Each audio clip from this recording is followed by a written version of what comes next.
Good day, ladies and gentlemen.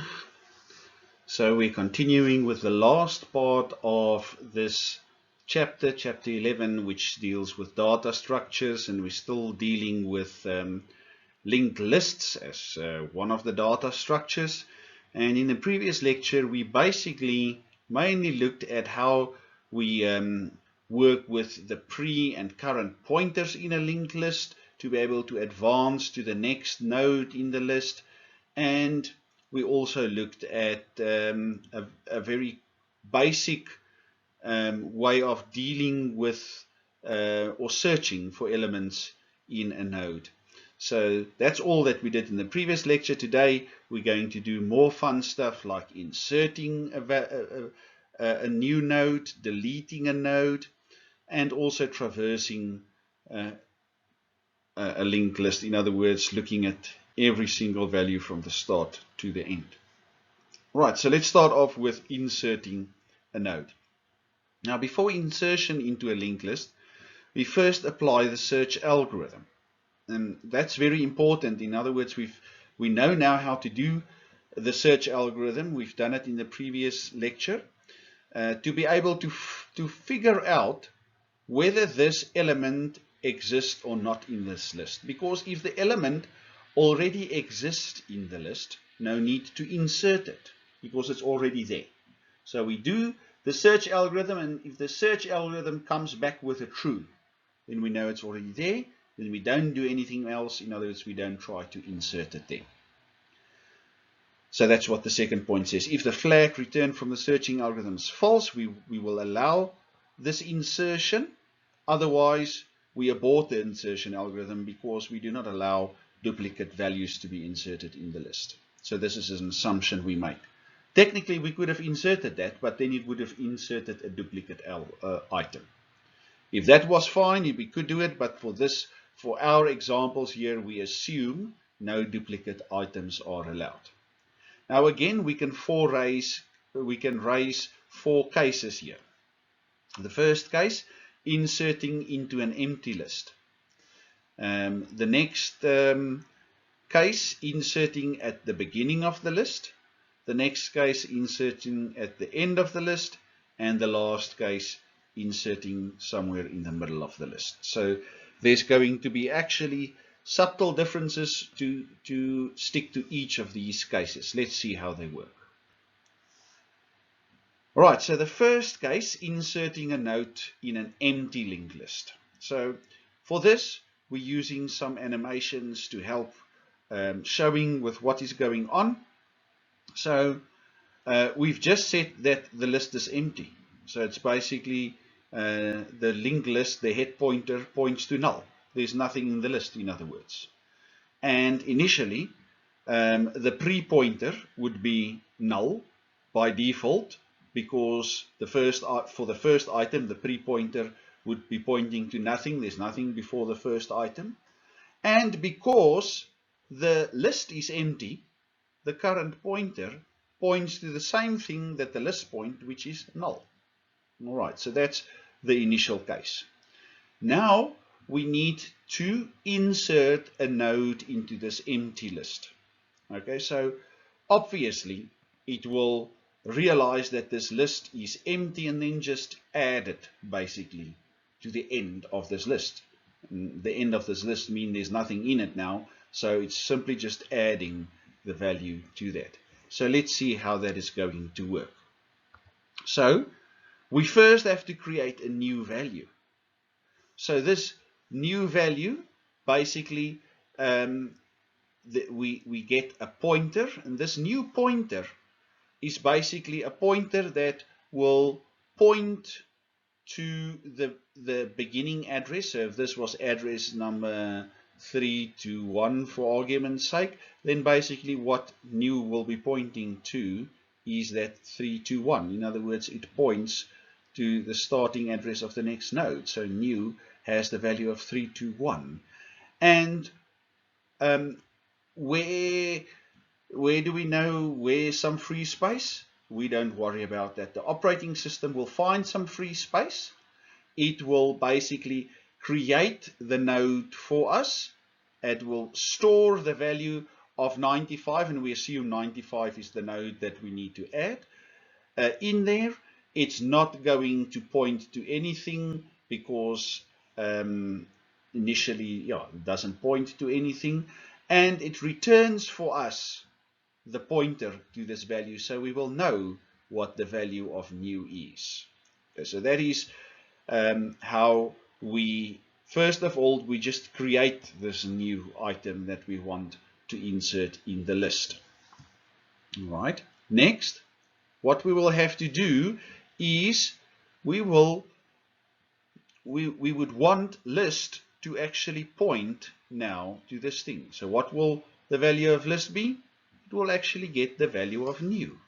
All right. In other words, it literally is going to point to 95, which means it will also get the value of 321. So both new and list, the head pointer for list, in other words, points to the same node, and which is the only node. So in other words, pre remains null because there's nothing before this node. This is the only node in the list. And what do you think will have to happen with current? Current, obviously, will also have to point at the first node. So therefore, current points to the same thing, and yet again, in other words, current will also have the value 321 in it, meaning it points to exactly the same thing as new points to and as list points to. All right. So there, we've literally inserted a new item in an empty list. The next example here shows how to insert a node at the beginning of a linked list. So here are several steps given here. Just note before we continue, this is a note I put in here, there's an error in the textbook in figure 1115. In figure 1115, it says car gets the value of new pointer dot link. That's what stands in the textbook. But people, that is wrong. All right. So that's an error in the textbook. It should be the other way around. And then I'm going to animate basically first this case over here, then that case, and then that case. So basically what we're saying is what needs to happen is the following. Initially we had something like this where list pointed to 102, but now we want to insert a new value, 95, at the beginning of an existing list. So this existing list is not empty in this case. And all that we basically need to do is that list, the head pointer now needs to point to the new element, and then that element needs to point to the next value. So that's all in essence that needs to happen. Let's try and show you in a bit more detail how this happens. I'm going to try and animate this now for you. So we start with after the search. Now this is very important to realize. After what search? Remember, we first have to call the search algorithm to search whether this element, 95 in our case, so remember the new element is 95, we need to just first figure out, does this element exist in the list? So this is the original list, as you can see over here. So we see 102, 1, but we know this is a sorted list, we assume this, so therefore 95 is not in this list because we couldn't even find it before the first node in this list, so we know it's not in the list. So we'll have to insert it basically here. Okay. So what the current situation looks like after the search to realize that 95 is not in the list, we can insert it, and it needs to be inserted basically at the beginning. All right. At this stage, pre would not be pointing to anything. As you can see, it's null, and current points to the first element. So basically, it would be pointing to the first element, the same as list. Okay. So what happens next? We create the new item. All right. So new is created. New is a pointer that now points, and remember, this pointer gets returned to you by the operating system. If this was memory position 321, then you would have the value 321 in there, indicating that it points to this particular data item. And then basically we now need to insert this at the beginning. So what technically happens here, how to insert it here, is that we said list must now point to this new item, and the new item must then point back to the previous old item. Okay, and this is going to work as follows. The first thing we do is to do the following. We first say whatever new points to. What does new point to? New points to this thing. Whatever it points to, it points to this thing, in other words, and it points to its link, or whatever its link value. In other words, we are accessing its link value. This thing here, it currently has nothing in there. It's null.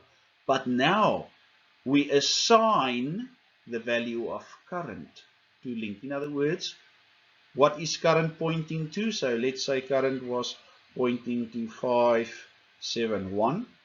Then current would have the value 571 in it. All right. In other words, the starting address of this node. Then basically, what we will insert over there in the link part is 571, which technically now means it points to the same thing that current points to. All right. So now we have made that link. In other words, this is what we've done here. We've made that link. We still have to make this link now over there. And to do that, it's the last part. In other words, all that we do now is we assign new to list.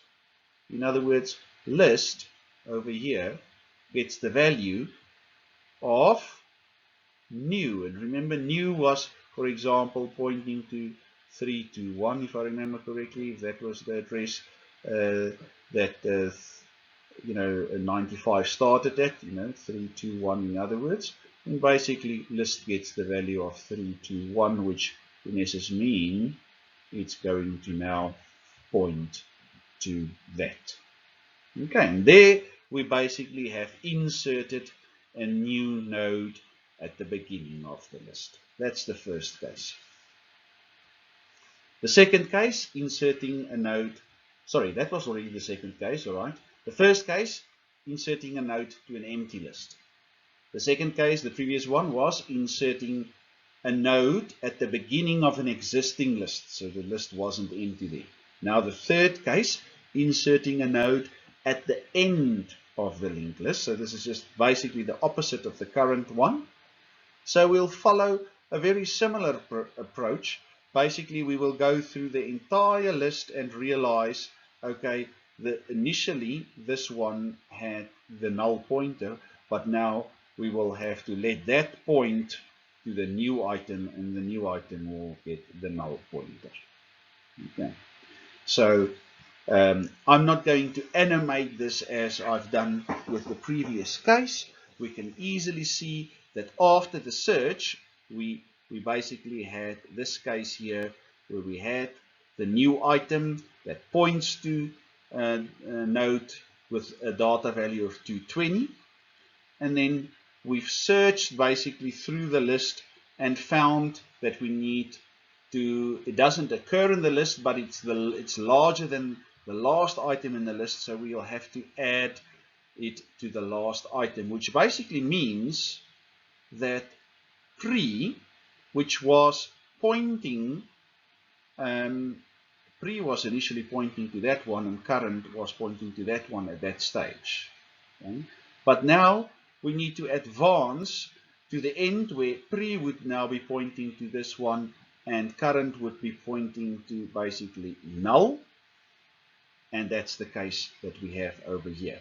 We basically found that if the case that current points to null, it means we've traversed the entire list. And that's the indication we have to put it into, or at the end of the list. So that was the situation after the search. Then all we need to do is to assign new to whatever pre.link, or whatever pre is pointing to, its link. In other words, at that stage, pre was pointing to the last item. All right, so in other words, like in this case over here, it was pointing to the last item. Its link, in other words, the link part of it, that now gets the value of new. So if, for example, this was at position 855, that this thing started, it means new has the value 855. Then it basically means that this last item, pre.link, remember pre is pointing to the last item, its link over here, that value, now also gets the value 855, which means as a result it points to the same thing. And lastly, we must just make sure that this item over here, its link, in other words, what new is pointing to, new is pointing to this thing, its link, this thing, gets null. In other words, we just give it null to indicate that that's the end of the list. And then effectively, we would have added this at the end of the list. The last case, inserting a node somewhere in the middle. So if it's not any of those other cases, it means we basically have to insert it between two values. So say, for example, we have to insert the value 156, and there was a value 132 and 178, then we know it will have to be inserted somewhere there in between.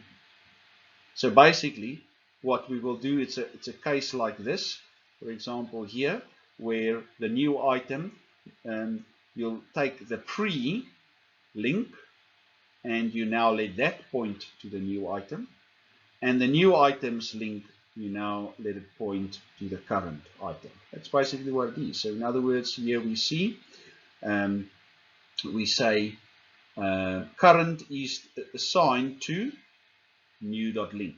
All right, so new is pointing to this thing, its link over here gets the value of current. In other words, it's pointing to the same thing as current is pointing.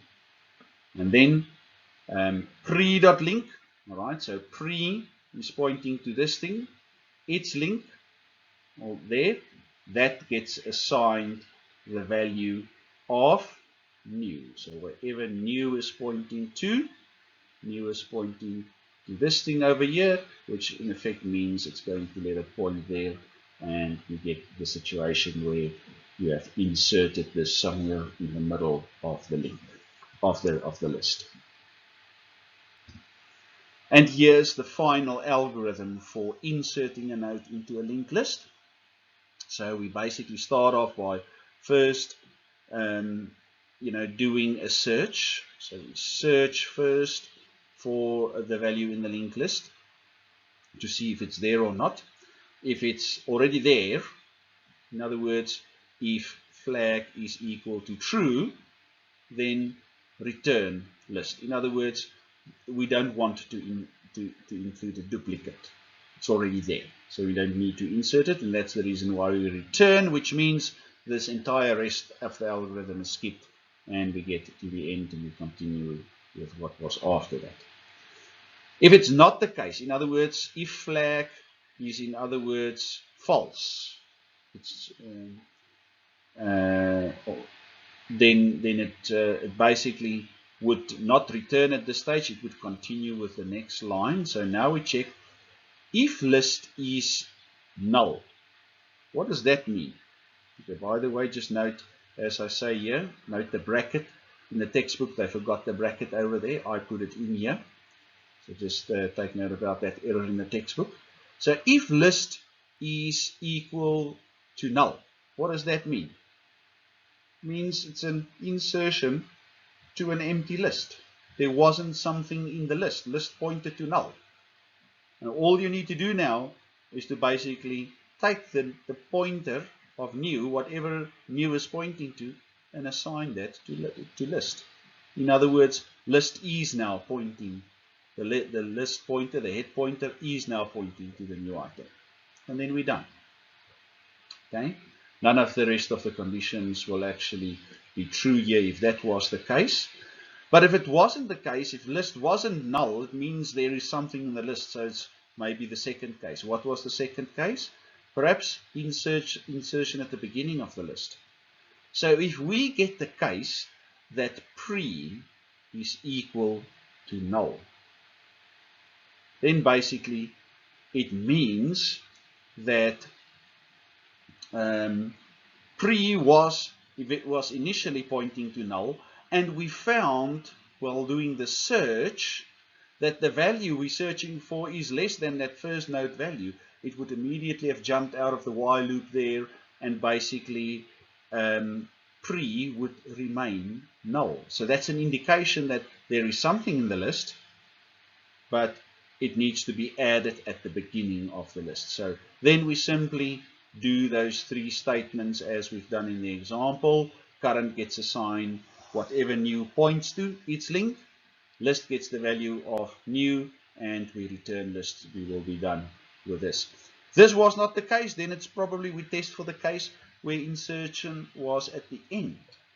And this would happen when current has the value of null. That means we would have gone through the entire list when searching, and we got to the end of the list, which means current would have been pointing to null. We would have gone past the end of the list, in other words. So if that's the case, we simply do those three steps that we've done in detail in the algorithm before. Otherwise, if it's not any of those cases, then basically it means the only thing that remains is that this has to be inserted somewhere between nodes in an existing list. And that will then, you don't even have to test with an if here, it's the only thing that remains.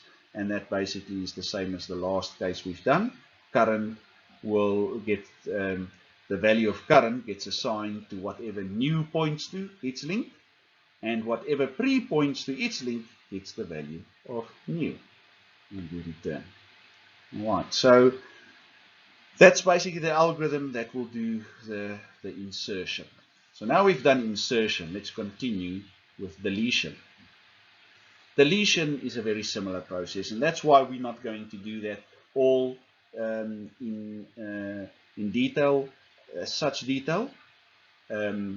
It's again just managing to change pointers, and you'll see it's actually much easier to delete something from a node. So before deleting a node in a linked list, we apply the search algorithm again, just to see is the value that we want to delete there.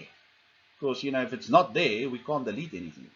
Okay? So the search algorithm will either return a true or a false. So if the flag that's returned from the search algorithm is true, it means it did find the item there, so it can delete it. Now it is found and can successfully then delete it. However, deletion is much simpler than insertion. We have only two cases: deleting the first node and deleting any other node. In other words, the deletion of the last and the middle nodes can be done with exactly the same algorithm or the same process. Let's see how that works. So, deleting the first node. So let's assume we searched for this value, and the value that we searched for was 102. Then it means pre would still be the null pointer. In other words, not pointing to anything. All that we need to do now is to basically say list that originally pointed to this item must now actually point to the next item. But how do you know where the next item is pointing to? The current item tells you that we are going to delete. In other words, we simply need to assign this there. Okay, and in actual fact then, that means it will now point to whatever this thing is pointing, the next item in the list. Okay, so the code to do that is just this one line of code. We basically say list, because Remember, it's the first item we're deleting in this case. List gets the value of whatever current is pointing to its link. In other words, this thing over here, that gets just simply assigned there. Okay, so it means that, say if there was another node over there and it started at 501, then basically initially or first, and maybe this node was starting at 331, and so initially list would have the value 331 in it. But now we want it to point to 501, so simply we just override list with 501. And how to do that? Whatever current is pointing to this element over here, its link, which is this particular thing, that was previously also 501, because that was the address of starting address of the next element. So that's why list now gets the value of 501, meaning it's now effectively pointing to that next item. So this item over here literally is deleted, as you can see over there. However, what's happening in memory is that this item is still actually lying in memory. It's just not pointing, nothing is pointing to it at this stage. So technically, this is where compilers rather, where they use memory management and memory cleanup, as it's called.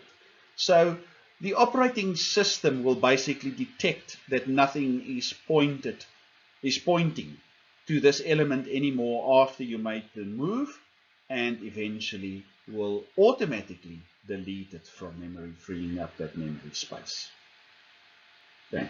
That's automatic memory management, and most modern programming languages like C++ and Java and so do that. C doesn't do it. Okay. Well, it depends. There are some updated C compilers that does that, but by default, C++ and Java does this automatically for you. Okay, so deleting a node from the middle or the end is exactly the same process. So let's say you want to delete element 132.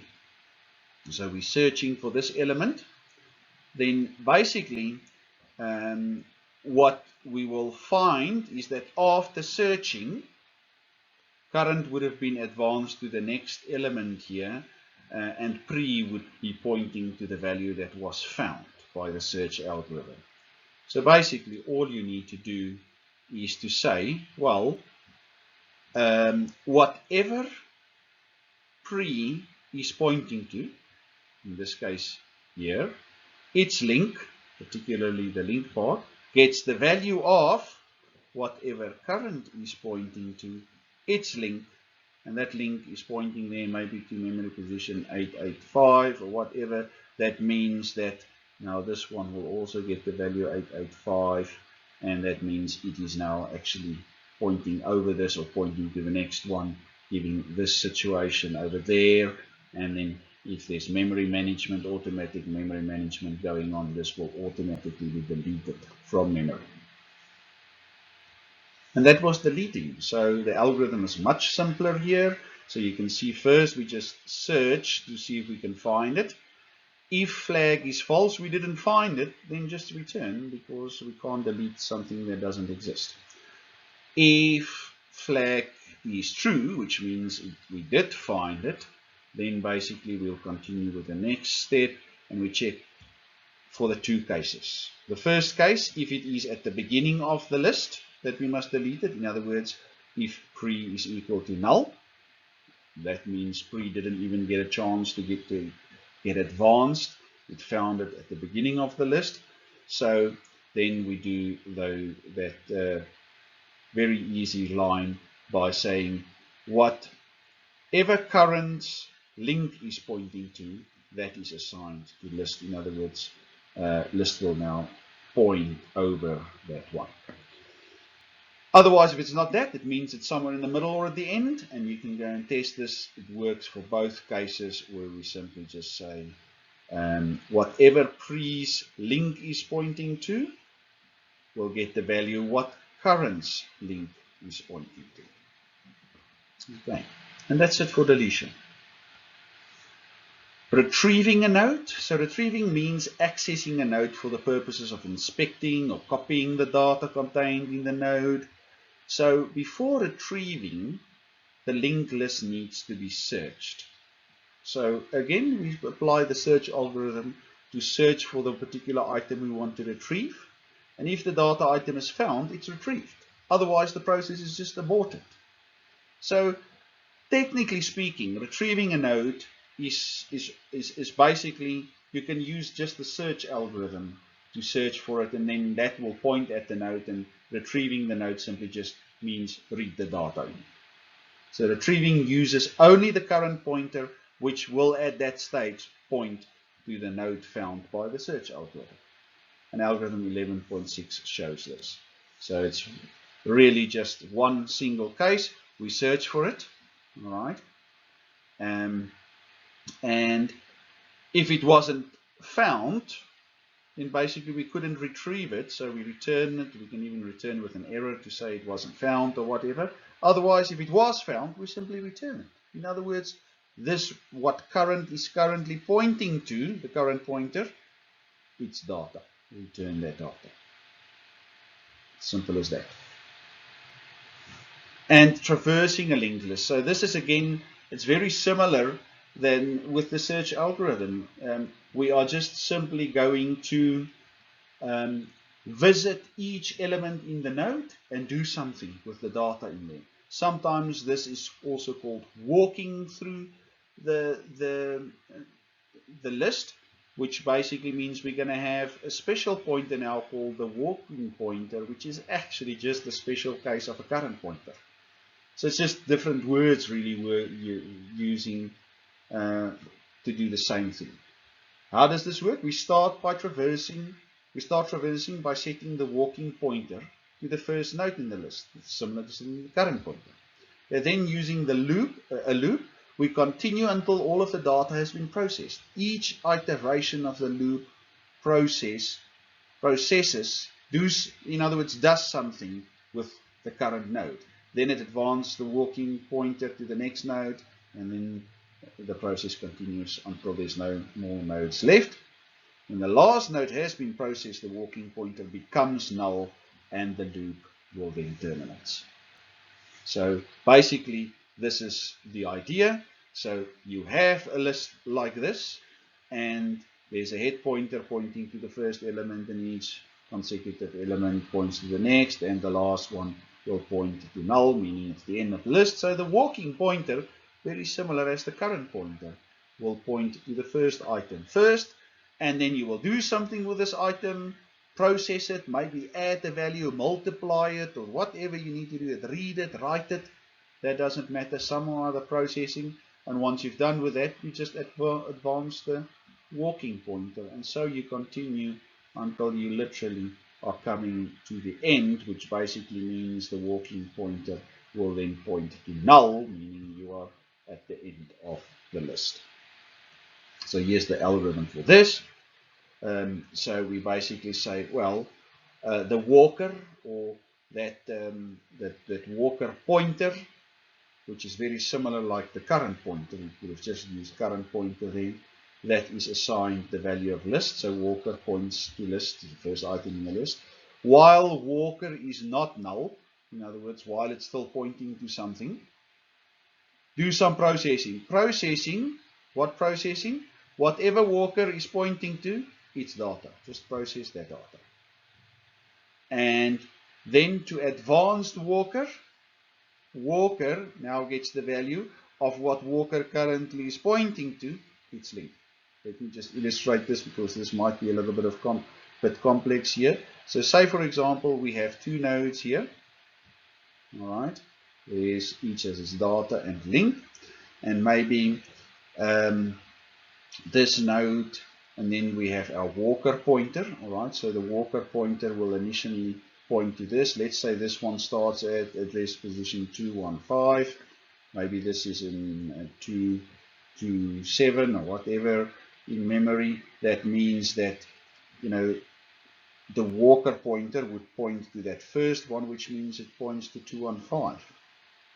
And that pointer will point to the next one, which means it will point to 227. Right. And whatever the data is in here, 5 or 91, and this will be the null pointer. Because we assume it's only 2 items in here. Okay, so basically what we're saying is, if we want to advance this Walker pointer, we're looking at this line over here, we simply say whatever Walker is pointing to, it's pointing to this entire node, the beginning, to be very technical, to 215 in other words. What it's pointing to, its link, dot link, in other words, that thing. Alright, that thing is pointing to 227. Walker now just get the value of 227. In other words, now it's actually pointing to that thing. Okay, so that's how we advance it. So very similar to the current pointer that actually gets advanced as well. The applications for linked lists. So a linked list is a very efficient data structure for sorted lists that will go through many insertions and deletions. So this is the big value of a linked list. When you know there's going to be lots of insertions or deletions, you don't use an array, you rather use a linked list. So a linked list is a dynamic data structure, which means it can grow and shrink. You can add more nodes, you can delete until there's nothing, you can add technically or theoretically infinite number of nodes more given the memory limitations, but basically, as you see, it's a dynamic data structure, not like an array that's actually fixed. A node can be easily deleted without moving other nodes. As you see, all that we needed to do is to change pointers. And it would not be the case for an array. It's for an array, there's lots of other work that needs to be done. You know, if you delete something from the middle of an array, you have to literally move all the elements after the array one up. You know, because we cannot, in arrays, it must be contiguous. Right. So, for example, a linked list could be used to hold the records of students in a school, because I mean, you don't know, or in university, you don't know how many students are going to register, how many are going to fall out or whatever. So each quarter or semester, new students enroll in the school, and some students leave or graduate and so on. So a linked list is a suitable structure if a large number of insertions and deletions are needed, but searching a linked list is slower than searching an array. So that is the drawback of linked lists, because there's more processing involved or more overhead, basically, because to keep track of the pointers to go to the right positions in memory and so on, it is a bit more memory intensive, all right, or just takes more processing overhead. So it is taking a little bit slower. It's a bit slower, but basically it's much more dynamic. And that's it. That's the end of chapter 11. I hope this was an interesting chapter. I very much like this chapter personally. It's very nice to see the differences between all the data structures, and the basic ones that we've discussed here was just the array, could be one or multi-dimensional arrays, record structures, and also the last one, which was linked lists. Thank you very much. The next chapter we will look at will be a rather theoretical one, and that's going to deal with some security issues. All right, enjoy the rest of your day.